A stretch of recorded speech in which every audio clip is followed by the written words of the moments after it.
Police મહાનિરીક્ષક Chirag Kordia સરહદી range Bhuj તથા પૂર્વ કચ્છ પોલીસ અધિક્ષક સાગર બાગમાર તરફથી જિલ્લામાં પ્રોહિબિશનની પ્રવૃત્તિ નેસ્ત નાબૂદ કરવા જરૂરી સૂચના આપી ખાસ ડ્રાઇવનું આયોજન કરવામાં આવેલ હોવાથી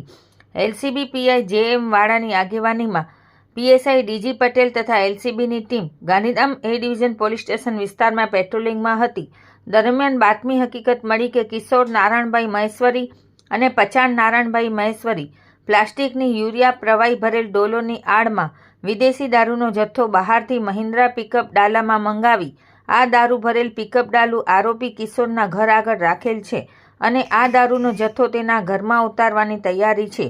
એવી ચોક્કસ બાતમીના આધારે એલસીબી ટીમ દ્વારા જરૂરી વર્કઆઉટ કરી રેડ કરતા વિદેશી દારૂના 180 mlના 1540 ક્વાટરિયા મળી આવતા પ્રોહી મુદ્દામાલ સફેદ કલરનું પ્રવાહી ભરેલ 34 ડોલ બોલેરો વાહન અને રોકડા રૂપિયા સહિત કુલ 10,46,000નો મુદ્દામાલ કબજે કરી હાજર ન મળી આવેલ આરોપીઓ કિશોર નારાયણભાઈ મહેશ્વરી, પચાણ નારાયણભાઈ મહેશ્વરી અને રાજસ્થાનના ગણેશકુમાર ઠાકરરામ વિરુદ્ધ કાયદેસરની કાર્યવાહી કરી આગળની કાર્યવાહી માટે ગાંધીધામ એ ડિવિઝન પોલીસ સ્ટેશનને સોંપવામાં આવેલ છે. આ કામગીરી લોકલ ક્રાઇમ બ્રાન્ચના પીઆઈ જેએમ વાડા, પીએસઆઈ ડીજી પટેલ તથા એલસીબી સ્ટાફ દ્વારા કરવામાં આવેલ છે.